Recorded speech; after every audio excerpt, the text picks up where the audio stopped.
बसंतपुर नामक एक छोटे से गांव में लता और घनश्याम नामक पति पत्नी अपने दो बच्चे पिंकी और चीकू के साथ एक छोटे से घर में रहते थे।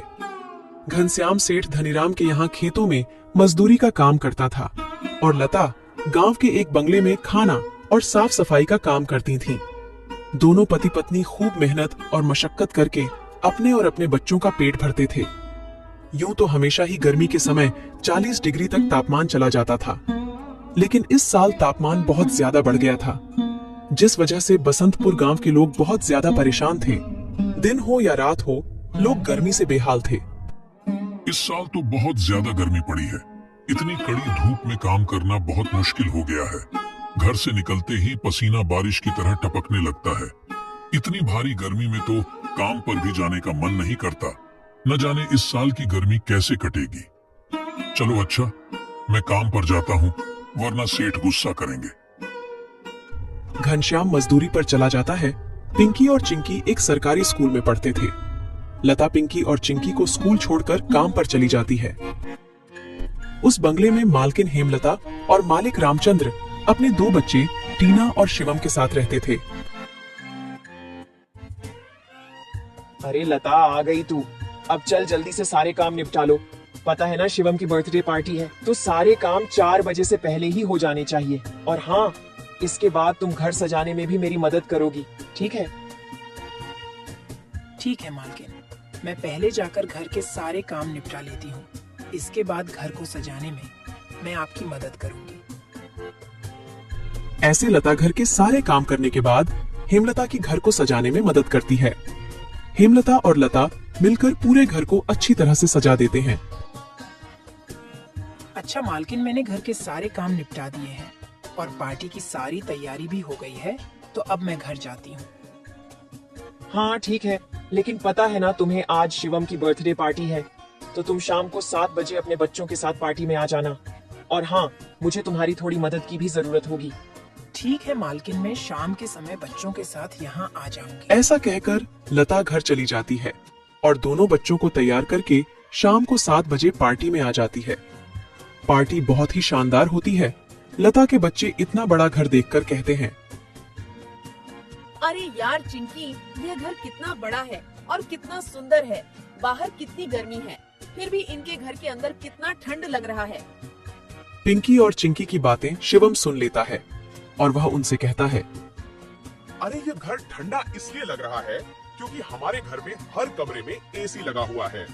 ओह, मतलब कि एसी लगाने से घर बहुत ठंडा हो जाता है। दीदी, हम भी अपने पिताजी को अपने घर में एसी लगाने के लिए बोलते हैं ना, हमारे घर में भी बहुत ठंडा लगेगा। चलो बच्चों, इधर आओ, केक काटने का टाइम हो गया है।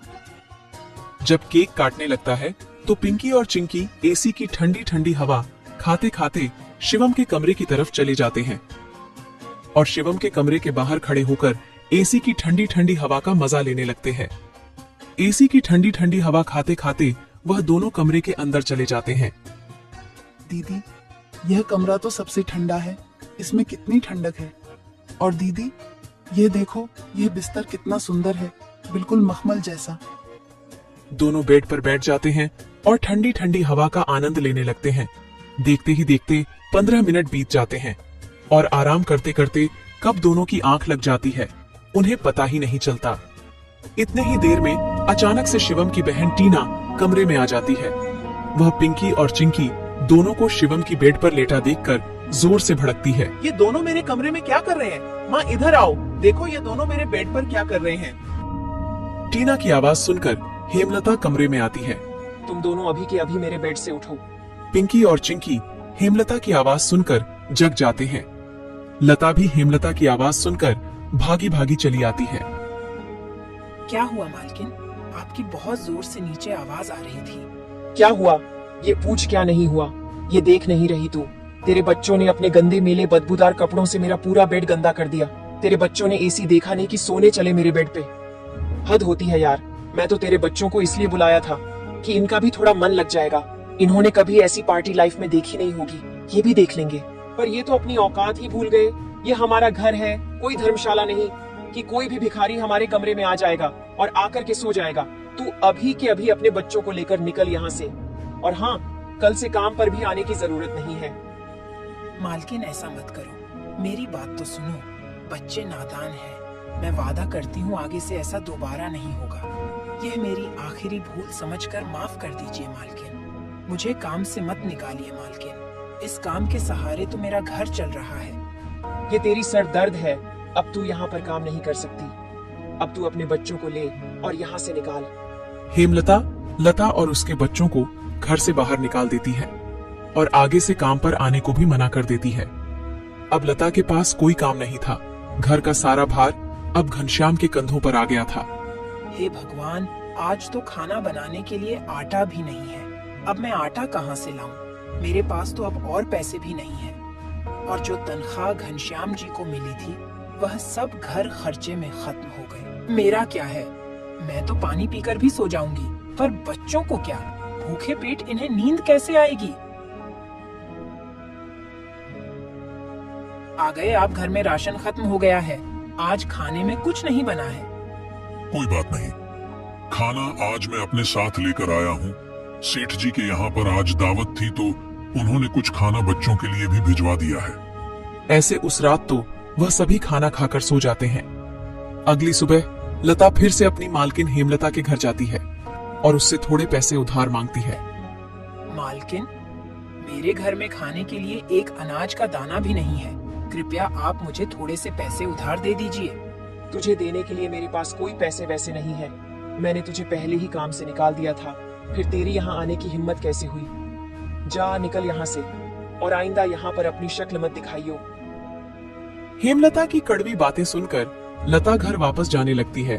तभी उसे रास्ते में एक पोस्टर दिखाई देता है। उस पोस्टर को देखकर लता वहीं रुक जाती है। पकोड़े बनाने वाले की जरूरत है। अधिक जानकारी के लिए इस दिए गए नंबर पर कॉल करें। पकोड़े बनाने तो मुझे आता है। अगर यहाँ मेरी नौकरी लग जाए तो घर का खर्च चलाने के लिए कुछ पैसे आ जाएंगे। ऐसा सोचकर लता उस पते पर पहुंच जाती है।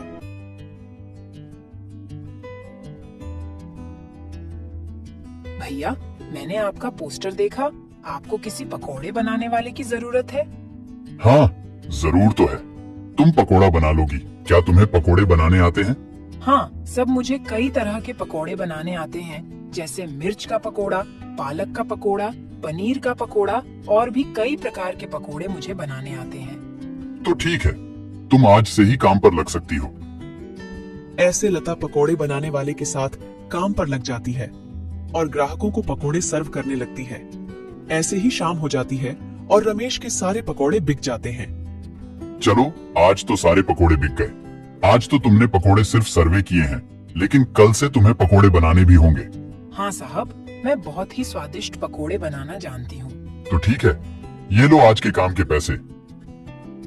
300 रुपए लेकर लता सबसे पहले राशन की दुकान पर जाती है और वहां से राशन का सामान खरीदकर घर आ जाती है। घर पहुंचकर लता सबसे पहले बच्चों के लिए खाना बनाती है और उनको परोसती है। चिंकी, पिंकी, आ जाओ, खाना खा लो। इतने में घनश्याम भी वहां आ जाता है और लता घनश्याम को अपने नए काम के बारे में बताती है। इस तरह सारे मिलकर खुशी खुशी खाना खाते हैं। अगली सुबह लता बच्चों को स्कूल छोड़कर वापस काम पर चली जाती है। दुकान पर पहुंचकर लता पकोड़े बनाती है। लता के बने हुए पकोड़े ग्राहकों को बहुत पसंद आते हैं। लता के बने हुए पकोड़े खाकर ग्राहक पकोड़े की बहुत तारीफ करते हैं। उनको आज के बनाए हुए पकोड़े कल से भी ज्यादा अच्छे लगे। रमेश भाई, तुम्हारे आज के पकोड़े का तो कोई जवाब ही नहीं। इससे स्वादिष्ट पकोड़े मैंने आज से पहले इस होटल में कभी नहीं खाए। आखिर आज ऐसा क्या मिलाया है इन पकोड़ों में जो इतने स्वादिष्ट बने हैं? आज तो मैं एक और प्लेट खाऊंगा। मेरे लिए एक एक्स्ट्रा प्लेट पकोड़े लगा दो। ऐसे रमेश अपने ग्राहकों के मुंह से पकोड़े की तारीफ को सुनकर लता से कहता है, लता, तुम्हारे हाथ में तो जादू है। तुम्हारे हाथों के बने पकोड़े खाकर ग्राहक एक एक एक्स्ट्रा प्लेट पकोड़े खा रहे हैं। तुमने तो कमाल ही कर दिया। आखिर ऐसा क्या मिलाया है इन पकोड़े में जो ग्राहक इतनी तारीफ कर रहे हैं? साहब जी, कुछ खास नहीं मिलाया है, बस थोड़े से नमक मिर्च मसाले बराबर मात्रा में डाले हैं, बस। ऐसे रमेश के आज के पकोड़े बहुत जल्द ही खत्म हो जाते हैं। आज तो पकोड़े बहुत जल्द ही खत्म हो गए। कल से हमें और ज्यादा से ज्यादा पकोड़े बनाने होंगे। और हाँ, अब हमारी पकोड़ों की सेल और ज्यादा अच्छी होने लगी है, इसलिए कल मैं दुकान में एसी लगवा रहा हूँ। इससे ग्राहक भी एसी की ठंडी ठंडी हवा में पकोड़ों का मजा लेंगे और हमारे पकोड़े की सेल और ज्यादा बढ़ेगी। तुम क्या कहती हो? साहब, विचार तो बहुत अच्छा है।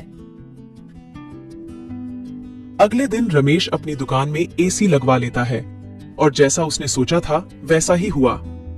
एसी लगने के बाद रमेश के दुकान पर ग्राहकों की संख्या बढ़ जाती है। ग्राहक ठंडी ठंडी हवा में बैठकर पकोड़े खाने का आनंद उठाते हैं। ऐसे रमेश के आज भी सारे पकोड़े बहुत जल्द ही बिक जाते हैं। शाम के समय जब लता घर वापस आती है और वह चिंकी और पिंकी को आपस में बातें करते हुए सुनती है। दीदी, उस दिन पार्टी में कितना मजा आ रहा था ना। कहाँ हम उस दिन एसी की ठंडी ठंडी हवा खा रहे थे और कहाँ आज हम इतनी गर्मी में बैठे हैं। काश हमारे घर में भी एसी होती तो हम भी अभी एसी की ठंडी ठंडी हवा खा रहे होते। इतने में लता अंदर आ जाती है। अरे चिंकी और पिंकी, तुम दोनों क्या कर रहे हो?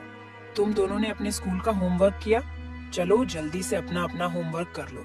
मैं खाना बनाने जा रही हूँ। इसके बाद खाना खाकर जल्दी सो जाना। कल तुम्हें सुबह उठकर स्कूल भी तो जाना है ना? ठीक है माँ, हम स्कूल का काम करके आते हैं। ऐसे दिन बीतते जाते हैं और लता के हालात पहले से ठीक होते जाते हैं। ऐसे ही एक दिन सुबह लता काम पर जा रही होती है, तभी उसे भंगार की एक दुकान दिखती है। उसे दुकान पर कई सारे सामान थे, जैसे कूलर, पंखा, फ्रिज, एसी इत्यादि। लता का ध्यान उस दुकान में रखे पुराने एसी की तरफ जाता है। वह उसे बहुत पसंद आता है। वह उस दुकानदार से बोलती है, भैया, ये एसी का क्या दाम है? मात्र 10,000 रुपए की है। 10,000? ये तो बहुत ज्यादा है। ज्यादा नहीं, ये तो बहुत कम है। ये सेकंड हैंड एसी है। अगर नई एसी खरीदने जाओगी तो 30,000 से कम की नहीं आएगी। अच्छा ठीक है, पर ये सही से तो चलती है ना? हाँ, बिल्कुल सही से चलती है। अगर 6 महीने से पहले ये एसी बंद हो जाती है तो इसकी सारी रिपेयरिंग की सर्विस बिल्कुल फ्री होगी। ठीक है, लेकिन इसका सही सही दाम लगाओ। मैं इसके 8,000 दूंगी। अगर तुम्हें देनी है तो मुझे ये ऐसी 8,000 में दे दो। ठीक है, बताओ कहाँ लगानी है। लता उस आदमी को अपने घर लेकर आती है। वह आदमी लता के घर पहुंचकर एसी को लगा देता है। एसी चालू करते ही ठंडी ठंडी हवा घर में फैलने लगती है। बच्चे भी इस ठंडी ठंडी हवा का मजा उठाते हैं। वह दीदी, क्या मजा आ रहा है। एसी की ठंडी ठंडी हवा, ऐसा लग रहा है जैसे बर्फ की चादर ओढ़ ली है हमने। इतनी कड़ी गर्मी में ये ठंडी ठंडी हवा बर्फ की चादर जैसी लग रही है। घर में एसी के लगते ही बच्चे बहुत खुश हो जाते हैं। घनश्याम भी घर पर आ जाता है। ओह, आखिर तुमने बच्चों की इच्छा पूरी कर ही दी।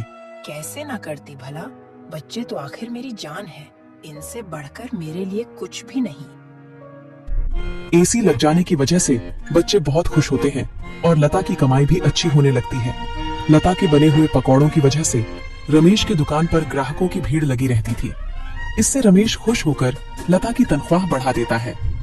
थोड़े दिन बाद घनश्याम भी सेठ धनीराम के यहाँ मजदूरी छोड़कर लता के साथ पकोड़े बनाने लगता है। दोनों को रमेश काफी अच्छी सैलरी देता था, जिससे उनका घर खर्च काफी आसानी से चल जाता था। बच्चे पूरी गर्मी ऐसी की ठंडी ठंडी हवा में गुजरते हैं और इस तरह वह लोग अपना जीवन खुशी खुशी जीने लगते हैं।